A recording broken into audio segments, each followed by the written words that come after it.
กิจเนาะง่ายๆก่อนอื่นให้เราเข้าไปที่ Facebook เลยเนาะเข้ามา Facebook แล้วเข้ามาที่หน้าหลักเลยเลื่อนซอกคำว่าตัวจัดการโฆษณาด้านซ้ายมือตัวนี้เนาะแถบด้านซ้ายมือเลือกตัวจัดการโฆษณาเนาะแล้วโหลดหา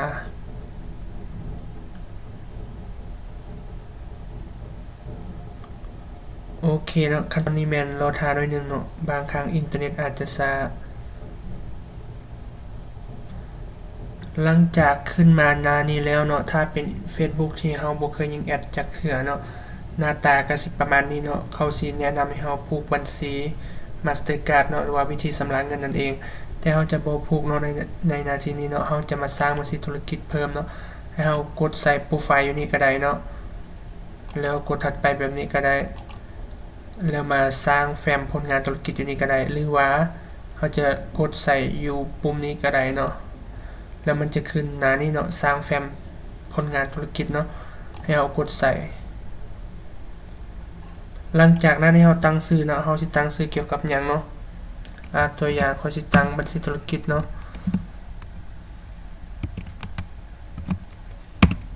How to money โอเคอยู่นี่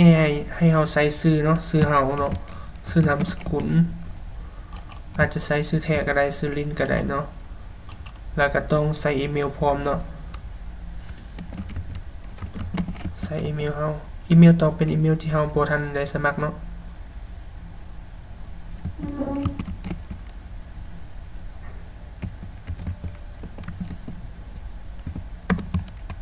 อันนี้ต้องใส่อีเมลแท้เด้อมันจังจะสร้างได้เนาะอีเมลที่อยู่ในเครื่องโทรศัพท์เฮาหลังจากนั้นกดสร้างเลยเนาะใส่ชื่อธุรกิจชื่อนามสกุลเฮาอีเมลแล้วกดสร้างเลยหลังจากนั้นก็สิได้มาแบบนี้เนาะเฮาอยากให้บัญชีธุรกิจตัวนี้ดูแลเพจตัวใดได้เฮาก็เลือกใส่เนาะสมมุติค่อยจะเอาทั้งหมดเลยซะเนาะเอาเลือกใส่ทั้งหมดเพจที่ค่อยมีเนาะตัวอย่างถ้าเฮาบ่เลือกก็ได้แล้วแต่เฮาเนาะกดข้ามนี้เลยก็ได้แต่เฮาเลือกแล้วกดถัดไปเลยหลังจากนั้นเนาะอยู่นี่เนาะถ้าเฮาสิเพิ่มอีเมลอื่นเข้ามาดูแลตื่มเฮาก็ป้อนอยู่นี่เนาะตัวอย่าง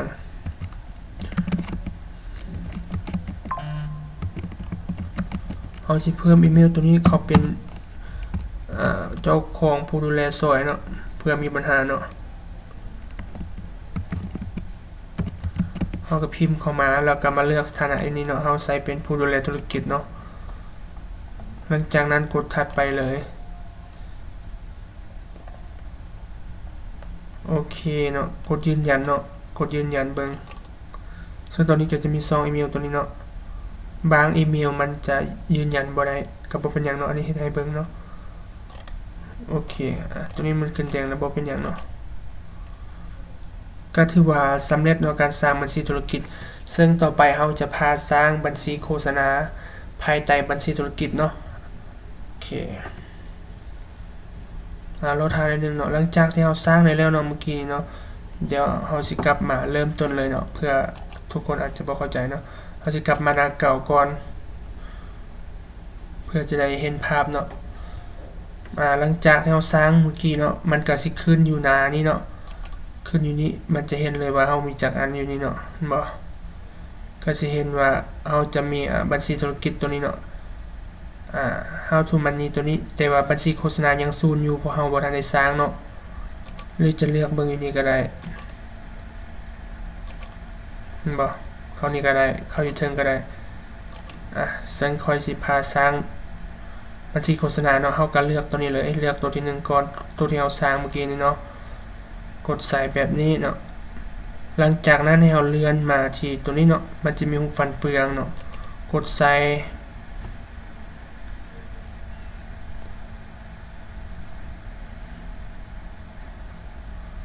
โอเคหลังจากนั้นเนาะเราจะมาสร้างบัญชีโฆษณาเนาะเราก็เลื่อนลงมารูปนึงตัวนี้เนาะบัญชีโฆษณาเนาะกดใส่เนาะแล้วเรามากดเพิ่มอยู่นี่เนาะกดเพิ่มหลังจากนั้นเราจะสร้างใหม่เนาะกดสร้างใหม่ เฮาตั้งชื่อเนาะเฮาจะตั้งคือเก่าก็ได้ตั้งคือเก่าเนาะโอเคสกุลเงินเนาะกับเขตเวลาเฮาก็สามารถเลือกตอนนี้ได้เลยเนาะเขตเวลาเฮาจะเอาไทยเนาะไทยกับเราวใกล้เคียงกันเอาแบงคอกพิมพ์ว่าแบงคอกมันสิขึ้นมาเนาะแบงคอกสกุลเงินเอาดอลลาร์เนาะหรือว่าไผสิเอาดอลลาร์สหรัฐก็ได้เพราะมันประหยัดได้นึงดอลลาร์สิงคโปร์เนาะมันค่อนข้างประหยัดไผสิเอาก็เลือกเอาได้หรือว่าสิเอาสกุลเงินใดที่เฮามีที่เฮาถนัดเนาะเฮาก็เลือกได้ซึ่งค่อยมักสิใช้อันดอลลาร์สิงคโปร์เนาะอยู่ไสเนาะเห็นแล้วตัวนี้หลังจากนั้นกดถัดไปเลยเนาะอยู่นี่ธุรกิจของฉันเนาะแล้วก็กดถัดไปกดยอมรับอยู่นี่เนาะกดยอมรับแล้วก็สร้างบัญชีเลย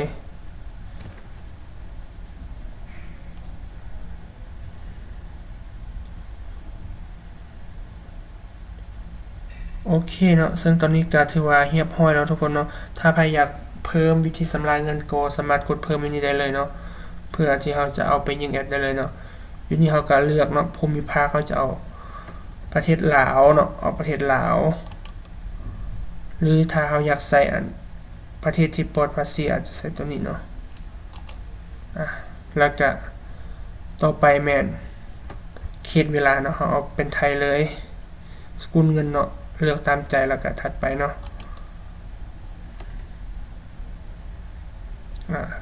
แล้วก็สามารถผูกบัญชีได้เลยเนาะตัวนี้เนาะผูกบัญชี Mastercard บัตรวีซ่าต่างๆเนาะสามารถผูกได้เลยเนาะซึ่งตอนนี้เราจะบ่ได้ผูกเราก็มีแต่เอาชื่อบัตรเนาะเลขบัตร Mastercard บัตรวีซ่า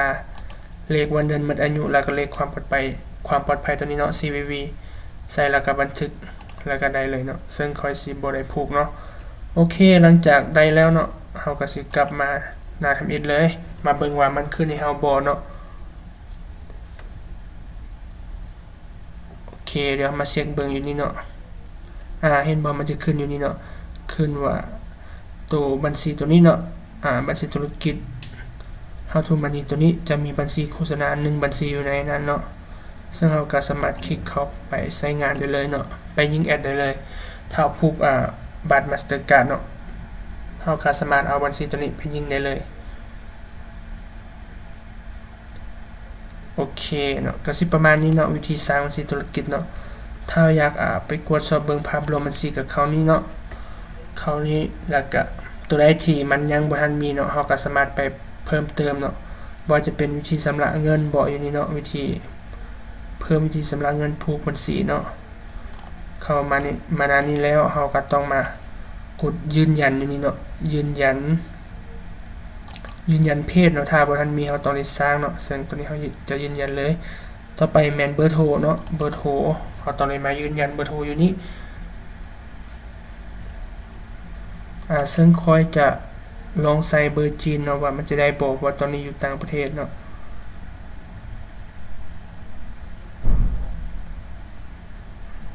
ต้องซอกเบิ่งประเทศจีนเนาะ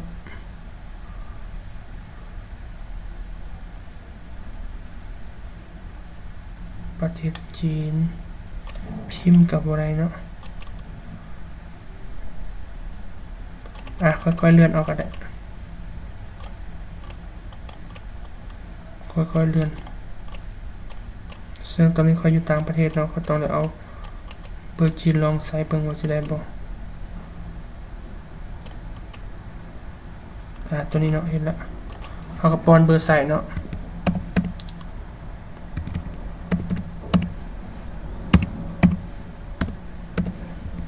ป้อนเบอร์ใส่ส่วนภาษาที่ต้องการเอาปะแบบนี้เลยก็ได้เป็นภาษาไทยก็ได้แล้วก็กดส่งเนาะเขาเจ้าสิส่งรหัสมาทางอันเบอร์โทรเนาะแล้วเราก็ป้อนใส่แต่บ่แน่ใจว่าเบอร์จีนมันจะส่งรหัสมาบ่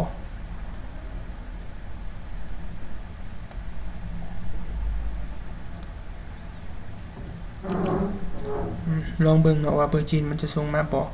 อยู่นี่เนาะเขาจะให้เฮายืนยันเนาะว่าเฮาแม่นคนบ่หรือว่าเป็นหุ่นยนต์เนาะเขาก็ ติ๊กใส่เนาะเราจะรับทางข้อความเนาะลองเบิ่งว่าเบอร์จีนจะใส่ได้บ่เพราะว่าข้อยยังบ่เคยใส่เบอร์จีนยืนยันจักเทื่อแล้วก็ส่งรหัสมาเนาะเขาก็สิส่งมาทางเบอร์เลยลองเบิ่งว่ามันสิมาบ่เบอร์จีนเนาะเช็คเบิ่งอยู่ในโทรศัพท์เบิ่งมันบ่ส่งเนาะ